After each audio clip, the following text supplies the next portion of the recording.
Hi, everyone. My name is Jason Scott, and welcome to another episode of Startup School. Today, I'm going to walk you through OKRs. For those of you who are familiar with OKRs, hopefully this is a great refresher. For those of you who are not, hopefully you learn a lot today and your takeaway is something that's really tangible for you and your teams. So let's dive in. So OKRs, for those that don't know, stand for Objectives and Key Results. And we'll talk about what are the best practices that I've learned throughout my career, that I've taught a lot of startups throughout their journey around having OKRs and implementing them across their teams. But first, a little bit about me. My name is Jason Scott. I'm currently a founding partner of AMER, a venture fund that we are globally focused and we invest across the world. However, most recently, I also worked at Google, where I learned a lot about the OKR process and taught all of our founders across our accelerators how to implement OKRs across their companies. So let's start. The OKR methodology. What do we mean by OKRs? First and foremost, who uses OKRs? It's really a misconception that OKRs are just for you and your team.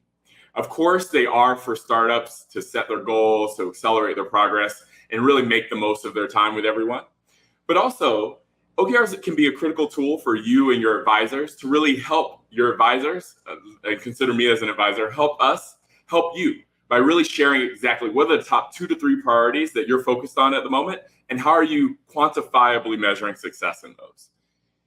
Importantly, also, as an investor, I get a lot of energy when I see in my investor updates from my companies, what specifically are they focused on, and how specifically can I help? So OKRs are really meant to be a tool for you to be able to not just turn your team into a focused team to really understand what are you prioritizing, but really turn those outbound requests for support into inbound offers for help. And why are they important?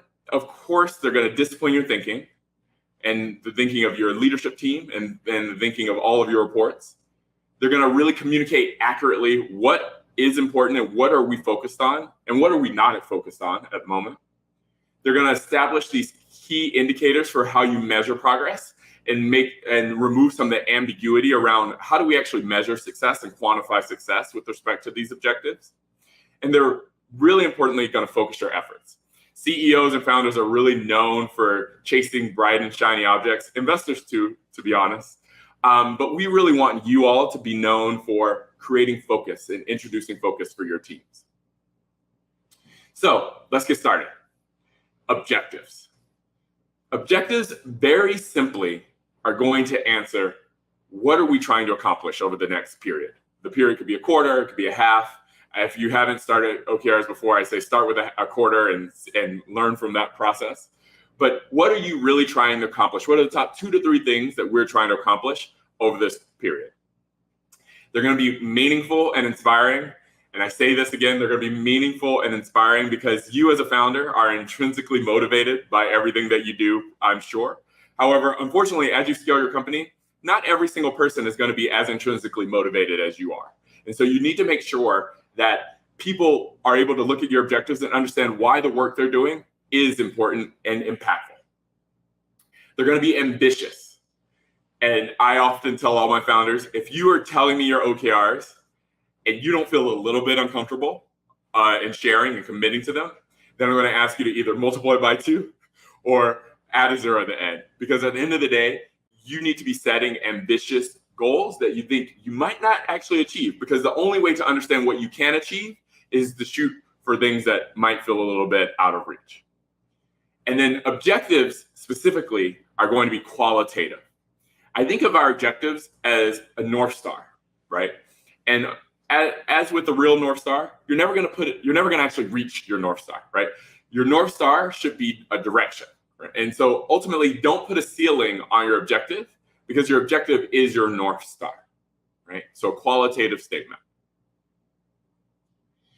And to keep it simple, because I like to keep things simple, your objectives are very simply going to answer the question, what do we want or what do we have to do over the next quarter or this period, right? What are the top 2 to 3 things that we have to do in order to really hit that inflection point to 10x where we are today? Because again, taking a step back, as a startup, your goal is not just to grow 1 to 2% every year. And if it is, that's okay. But even so, Your goal should always be to think about what are objectives that we can set that really help us hit that inflection point and 10x where we are today, right? And as an investor, that's what I'm looking for as well. And so when you're thinking about your objectives, what are the top 2 to 3 things that you need to do to hit that inflection point or get closer to that inflection point to really 10x where you are today in the next 3 to 5 years? And so very simply, your objective, and again, I'm a fan of simplicity because the goal here is to be clear, concise, and get to work. Very simply, your objective is going to be a verb. So here's an example: increase. What is that verb acting on? In this example, increase the number of legacy customers migrating from on-premise data centers to public cloud. And very importantly, many of you will forget, so hopefully you're watching this video and you'll record it or you'll rewatch it. Why? Why is this, out of all the other things, a top 2 to 3 priority for you and your team?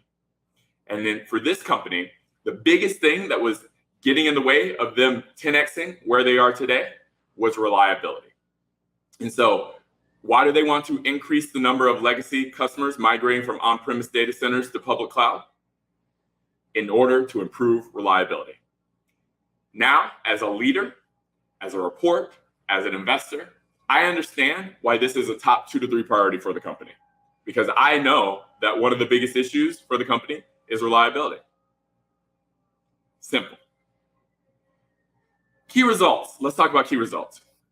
So key results are going to be quantifiable, measurable milestones. If you can't measure it today, it should not be a key result, because they need to lead to objective grading that lacks ambiguity, right? The last thing we need is for you and your teams to debate on a weekly basis, how do we measure this? Can we measure this? Do I need to build a model every week to measure this? No. If you can't measure it today, do not make it a key result. Pick something you can measure. What is a leading indicator that you can measure that allows you to know that you're progressing in the right direction? They need to clearly make your objective achievable or be your best guess hypothesis, right? You as founders, you're scientists in labs. You're running experiments to really understand what lever will move the needle in the right direction, right? So that you can scale your idea, your innovation, right? And so if you can't measure it, and if you don't know if it is going to answer your hypothesis, then unfortunately you're just running an experiment for the sake of running an experiment, but you're not going to get any information, any useful information from that experiment, right?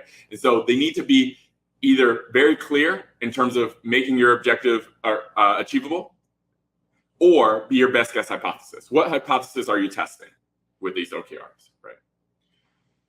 And I will say this because I'm a to-do list person. I love Post-it notes. I have Post-it notes everywhere. This is not the place for your to-do list, right? Your key results should not be a list of activities or tactics or binary actions that we're going to do. They should be business metrics, right? What are the outcomes? How are you measure success? What is the business metric that leads you to say, we have succeeded in achieving our objective? Not the task, but the metric, right? We'll get into that a little bit more later. But getting back to the formulas, again, a key result is going to be answering the question for you, how will we know when we've met our objective? Or what is our best guess hypothesis for how we know when we successfully met our objective, right? What experiment are we testing? Are we running? And again, very simply, you're going to have a verb. The verb in this case is increase. What is that verb acting on? Increase public cloud only customers. And again, very important, you're going to have the baseline as well as the level of stretch, where you're trying to get to. Many of you will sometimes forget one of those two, most likely the baseline, but please include both the baseline, where you're starting from, and where you're trying to get to. Because at the end of the day, it saves you time. The whole point of this process is not to introduce operational overhead, but to save you time, right? And ultimately, let's say you hire a new employee halfway through the quarter. Maybe you raise some funding and you're able to scale your team. Maybe you lose an employee you have to replace. Maybe just you are a forgetful person, and a year from now, you're going to ask yourself, wait, where do we start? If you can be as explicit as possible within your key results, then you will save everyone time. Someone joining your team will know, where did we start? Where are we today? And where are we trying to get to? And very quickly be able to jump in and get running. right? So in this example, they want to increase, what are they trying to increase? Public cloud only customers from where to where? From 350 to 600. Simple, clean, everyone knows where we started, everyone knows where we are today, everyone knows where we're trying to get to. So you will have a few different types of key results. We talked about a few examples on the metrics side. You have positive metrics, we want to increase this, we want to grow, we want to build. You have negative ones, we want to reduce, we want to eliminate, we want to lower, we want to decrease. You might also find that you have threshold key results, right? So maybe in moving the needle on one thing, you want to make sure you don't negatively impact the other, right? And so, for instance, maybe you want to maintain a utilization rate between 70 and 80%, because that's critically important. Maybe you want to maintain a customer satisfaction score between X and Y. Maybe you need to maintain an app downtime of less than X, right? Maybe you need to maintain a certain latency, right? Think about what are those thresholds that are critically important also when you think about successfully achieving your objective. Secondly, many of you will be drawn to what we call milestones. My word of advice, avoid milestones as much as possible. Because if you say, hey, our key result is we want to release our push notification by September 30th, I'm going to ask you the question, okay, why? What is the business metric that you are looking to move the needle on by releasing this push notification? Is it acquiring more customers? Is it improving your customer satisfaction score? Is it improving the overall UX and UI of your product, right? If those are the reasons why you're doing this activity, then those should be your key results. You should have a key result around customer acquisition or customer satisfaction, not release a push notification by September 30th, right? Because inherently, you're going to have to do something in order to move the needle on what you just told me matters most, right? So let's focus on what matters most with respect to your key results and ensure the quality of that outcome, right? Because again, put yourself in the shoes of an intern, first job, and you tell me, hey, I just need you to launch this new campaign or launch this new version of the app. If you don't give me the context as to what business metric is important, I'm just going to do it as quickly as possible, right? So what's important is let's focus on the business metric, because also, if you tell me, hey, actually what's important is this customer satisfaction score, I might come up with other creative ways to actually move the needle on what you just told me matters most. Lastly, you will have carry forward key results from time to time. This means, hey, you get to the end of the period and say, hey, actually, many of these things, we still need more information, right? Our experiment's not done. That's okay. But the one learning for you there is, okay, if we still need more time, do we need to be running longer experiments next time? Is a quarter not enough time? Should we actually move to maybe a 4-month window next time? Because for you, it's not always one size fits all. As a founder, you have to figure out what is the right cadence for this process for your company, given externalities, given the industry, given your region, given all of the things that are factored into your company, right? Secondly, I often tell founders, this is not the place for what we call weasel words. Many of you are pitching venture capitalists and pitching new potential customers all of the time, and you're using words like, we're looking to make this more effective, more efficient, more sustainable, more productive. OKRs are not the place for these types of words, right? Because at the end of the day, if I were to ask you, hey, you set an OKR around an objective around optimizing the efficiency and effectiveness of your core processes, and I ask you and your leadership team to all go into different rooms and define what you mean. If you don't come back with the exact same answer of what you're actually trying to do, then you weren't specific enough, right? And if you come back and one person says, we were looking to reduce the cycle time of our billing, and someone else says, oh, we're looking to reduce the error rate on our bills, right? And then you say, actually, no, I was actually focused on reducing the frequency and size of our bad debts. Then at the end of the day, you all would have been working on vastly different things, right? So specificity is key. How can we be specific enough such that every single person knows exactly what we're working on? So let's go into an example. So we have a video game startup. This startup, their daily active users were going down, which of course meant their revenue was going down. And so their marketing department set a quarterly OKR. Right? Their objective was as follows. They want to deliver. What do they want to deliver? A memorable fan fest, which is their big marketing activation. Why? Why, of all the things that they want to focus on, why is this critically important? Because they need to increase daily active users. So they want to deliver a memorable fan fest. Why? In order to increase daily active users. As an investor, as a report, as a leader in this company, I now know why this is a top 2 to 3 priority, because I know that in order for us to, again, hit that inflection point and 10x our company, increasing our daily active users is critically important. How are they measuring that success? What are their key results? First and foremost, they want to increase. What are they looking to increase? Ticket sales from where to where? Notice they include their baseline from 2,500 to 3,000.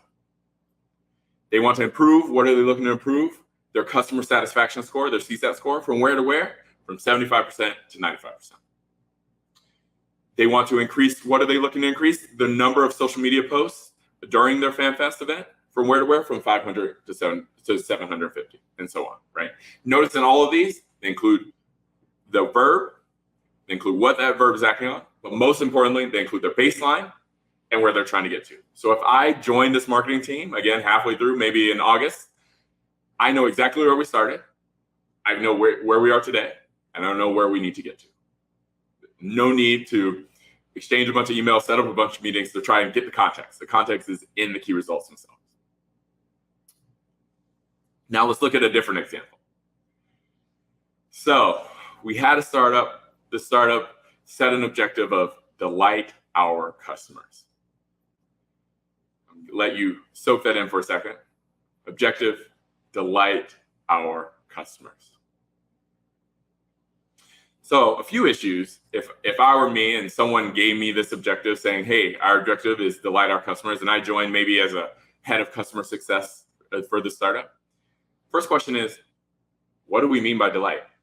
Is delight a weasel word? Maybe it is, but do we all have a clear definition of what we mean by delight?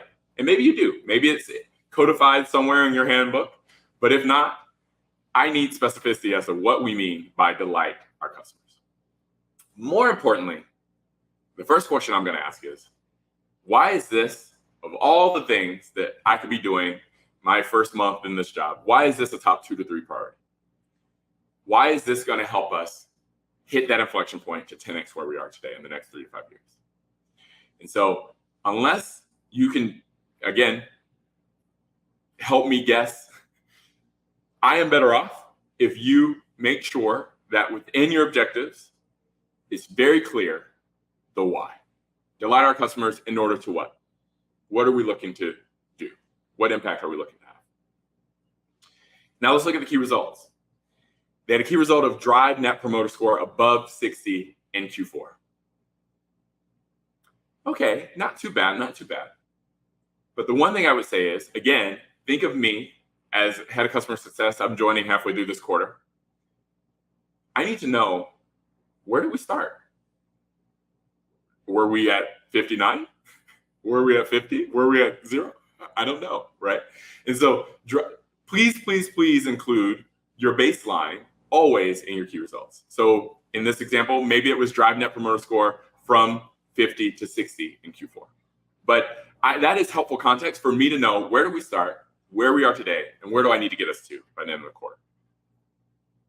Next one, we haven't actually talked about this one, but I like to throw it in here as an example. Ensure a stable and smooth customer experience with weekly delivery on promise of greater than 90% and a reimbursement time of less than or equal to 7 days. I'll let you noodle on this while I say it one more time. Ensure a stable and smooth customer experience with a weekly delivery on promise of greater than 90% and a reimbursement time of less than or equal to 7 days. So many of you will probably be drawn to that upfront part of stable and smooth. And I say, let's give them the benefit of the doubt. Let's say that they defined stable and smooth with the quantified definitions below of greater than 90% and the reimbursement time of less than or equal to 7 days. My biggest issue with this key result is, think about it. You inherit this key result and you get to the end of the quarter. What happens if our weekly delivery on promise is actually 100%, but our reimbursement time is 8 days? Did we succeed? Do we score a 50%? Did we find out that one isn't important at all and we still achieved our objective? Again, you all are scientists in laboratories. And a scientist in laboratory is going to need to make sure that they're isolating all of their variables so that they can understand which variable has the impact that they're looking for, right? Which lever moves which needle. And so I encourage you all to make sure that if you think, hey, we have two metrics that are important, let's just separate them. They can be two distinct key results.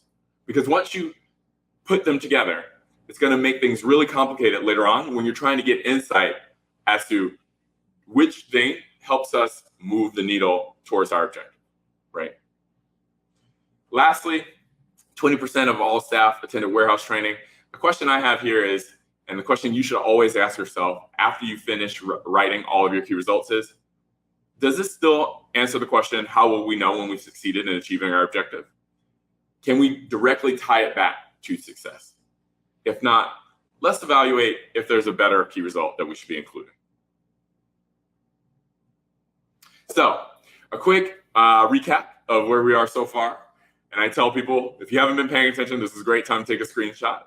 But your objectives are going to quickly answer the question, what do we want to accomplish? What are the top 2 to 3 things we need to accomplish over this quarter to get closer to that inflection point to 10x where we are today? Your objective needs to be qualitative. Again, you never want to put a bound on your North Star, and it should be a qualitative North Star. And they're going to be ambitious. If it makes you say, hey, I think we can achieve this, I'm going to ask you to make yourself a little bit more uncomfortable. They need to be meaningful and inspiring because, again, remind yourself that not everyone that you hire is going to be intrinsically motivated in the same way you are about your company. And you're going to watch out for words you can't define, or as we call them, weasel words, right? If you're saying things like, we want to make this more efficient, more effective, more sustainable, I'm going to ask you, does everyone on your team have the same understanding of the definition of those words? If not, can you be more specific?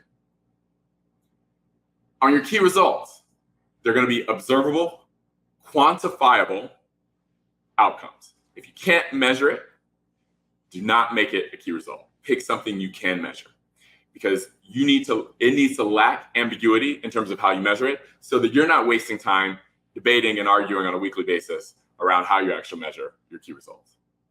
And they're going to very importantly answer the question, how do we know when we succeeded in achieving our objective?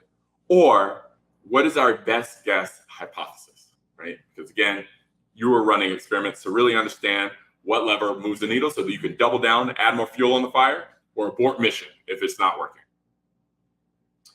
And you are going to promise me digitally that you're going to avoid binary activities and to-do lists with respect to your key results, right? You're going to focus on business metrics. What is the metric that we're looking to move the needle on? When you get to scoring, I say here, if you haven't done this before, just start with a quarter. Define your OKRs on a quarterly basis and score them on a quarterly basis. You might learn that, hey, we need more time because our world requires more time to run experiments to really get the insights that we need.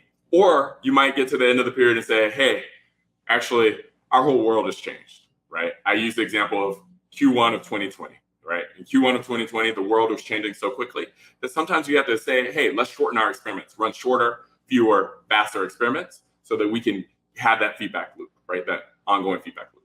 And that might be where you are today as well as a founder. And that's okay, right? The whole point is to find what is the right sweet spot for you and your team. We scored at Google, and I generally think you can score on a 0 to 1 scale or a 0 to 100 percentile. Either is fine. But what is very, very important, and I will say this slowly and twice, what is very, very important is that scoring should not be directly connected to individual performance evaluations or compensation conversations. Again, I'll say this one more time. Scoring of OKRs should not be directly connected to individual performance evaluations or compensation conversations. Why? I'll give you an anecdote. Imagine you're hiring me. I'll use me as an example. Imagine you're hiring Jason Scott to join your company. And you tell me that how I score on my OKRs is going to directly impact the amount of money I take home at the end of the day and my livelihood. Then I promise you one of two scenarios. Scenario one is you give me autonomy. And so I set OKRs that not only am I going to score 100%, I'm going to set OKRs that I know for a fact I can score a 200% on. Because if you tell me it's going to directly impact how much money I can take home to feed my family and support my livelihood, then I promise you I'm going to set OKRs that not only can I achieve, but I know I can knock out of the park. Or scenario two, you're going to try and set OKRs for me, and I promise you we're going to argue and go back and forth so often and so much that we're just going to give up on this process, right? You're going to say, hey, my team is not bought in to OKRs. There's a lot of resistance. We decided to abort mission on the OKR process. And so it needs to be clear to your teams that it's okay to run an experiment that we don't know if that experiment is going to succeed.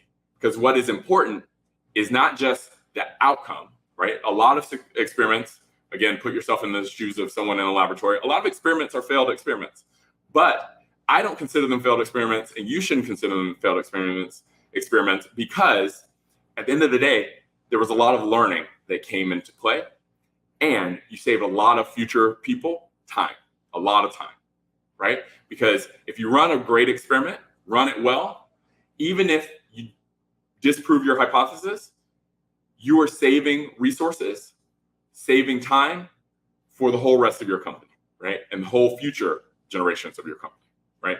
And so at the end of the day, we need to also reward experiments that are run well, even if our hypothesis was not proven, right? Because at the end of the day, you still learn some valuable information for your company. And that person should also be rewarded as such. And at Google, we used to say the sweet spot for OKRs is within that 60th to 70th percentile, meaning people felt that what they're working on, it was ambitious enough that really gave them motivation, but not too ambitious that they felt defeated from the start.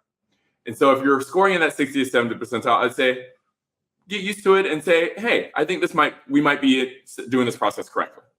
But make sure that you're also checking in on the rest of your team to understand how you might be impacting motivation. Because the last thing we want to do is to negatively impact motivation by setting a range that doesn't really fit with the culture of our team. So when you're defining OKRs, a lot of people say, okay, well, you taught me the basics, but how do I actually test if this is a really good OKR? And so I like to share this ad lib as a great sounding board to understand, is this an OKR that actually works with the structure? So you might say, I will blank your objective as measured by blank your key result. But what you won't include are your initiatives and how you're going to get there. So on a personal note, you might say, I will what? I'm going to get back into shape in order why? To promote my longevity, because that's critically important to me. As measured by what? A decrease in my body fat percentage of 5%.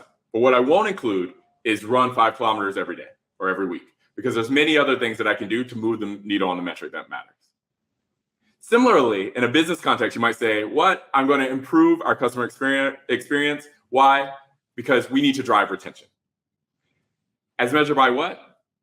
An increase in our net promoter score from 70 to 80. But what you won't include is implement an in-app live chat, because at the end of the day, there are many other ways that you can move the needle on the metric that matters, which you just told me is our net promoter score from 70 to 80. So when you're getting to executing these OKRs, a couple of thoughts. First and foremost, don't have too many objectives. If everything's a priority, nothing's a priority. If you're a bigger company, 3 to 5 objectives maximum with 3 key results per objective. If you're a small startup, I'd say a maximum of 2 to 3 objectives with 3 key results per objective. It's also critically important that you all think that and remind yourselves that your North Star is to be able to work bottom up and top down to ensure that you have full buy-in as to what we're prioritizing and how we're measuring success. Because you as a leader, you're not in every sales conversation. You're not writing every line of code. And your team is not in every investor conversation, and maybe they were new and weren't in some of those earlier conversations. And so you need to independently come up with what you think are your top 2 to 3 objectives and key results, but then have that reconciliation and alignment conversation to understand, where do I have blind spots and where do they have blind spots, so that we can agree on what experiments we're running for this quarter.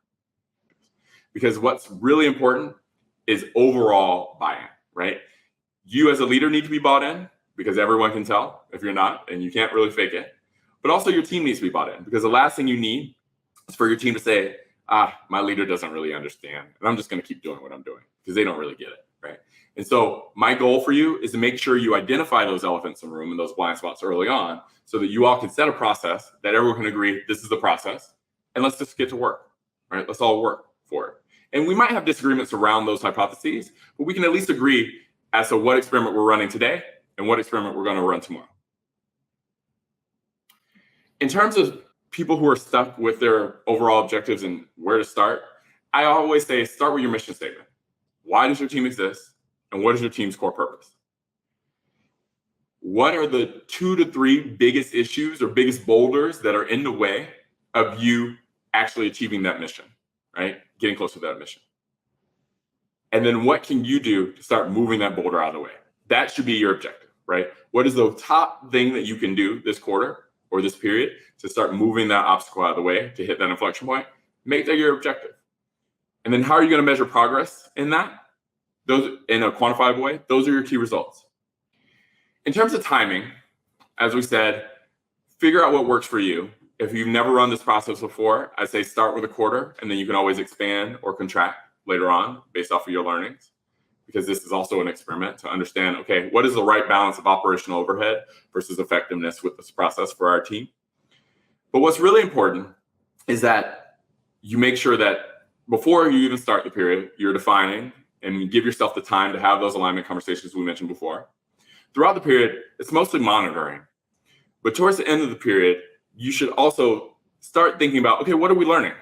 What are some of our early learnings from this experiment, from all of these experiments, that will go into our next quarter or our next period? And make sure that you don't just copy and paste for the next period, for the next quarter. Because ultimately, what's critically important in the success of this is that you're actually focusing on the learnings.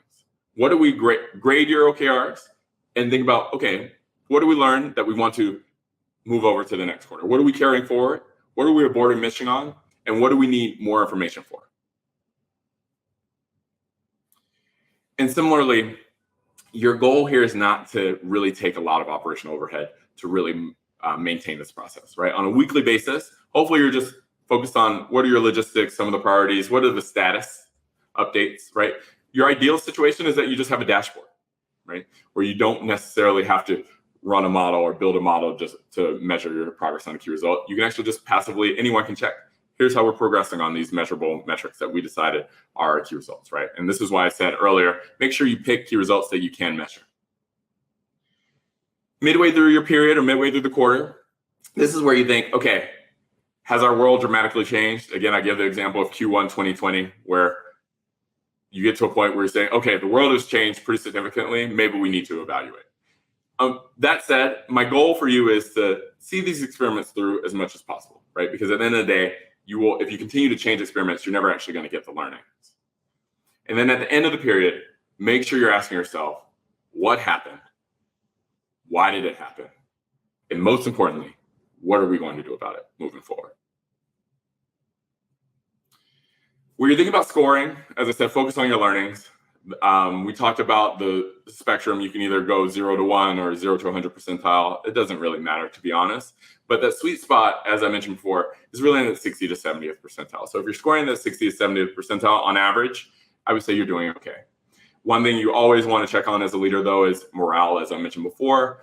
But my word of advice to you is if you're scoring too high, if you're scoring kind of in the 80th to 90th percentile, the question is always, should we be stretching ourselves a little bit more, right? And if you're scoring too low, the question is, do we need to maybe calibrate a little bit? And am I potentially negatively impacting motivation by setting things that are a little too ambitious for our team, right? But one thing I really want you to make sure is you avoid, one, miscommunication of stretch goals. Everyone needs to know that this is meant to feel like a stretch goal and that these are meant to be experiments, right? And we might fail at some of these, but we will never know if we haven't tried. Really avoid business as usual OKRs, right? Things that are just things that you passively measure all the time. These should really be focused on what are the experiments that we need to run to really 10x where we are today and hit that inflection point, not just our business as usual KPIs. Avoid what we call sandbagging, which is setting things you know you can achieve. My goal here is for you to actually stretch yourselves and stretch your teams, and you will never really adopt moonshot thinking and the concept of moonshot thinking if you're always setting things that you know you can achieve. Right? So this is not the place to score 100 on the test.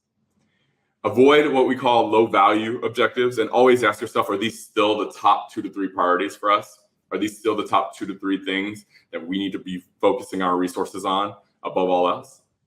And then avoid what we call insufficient key results, right? Make sure that you have multiple experiments running and multiple hypotheses around how you actually achieve that objective. But most importantly, make sure that your objectives and key results are ambitious, measurable, and transparent. Because at the end of the day, if you're setting ambitious goals, you're making sure your key results are measurable, and you're making sure that everyone has a good understanding of what everyone else is prioritizing, what we're working on as a company, including your investors, then you're setting yourself up for success, right? And again, you will save yourself time versus introducing additional operational overhead. And my last word of advice, if you're constantly getting a 1 or 100%, I would say you're not crushing it, you're sandbagging it. And the worst case scenario is you get to the end of the period, you score 100%, and you ask yourself, could we have done more? Because at the end of the day, I'd much rather you score 70% and say, hey, we learned a lot from this about what we're able to achieve and also about our company and what will lead us up for success, than to get to the end of the period, score 100% across the board, and ask yourself, could we have gotten more out of this time? Thank you.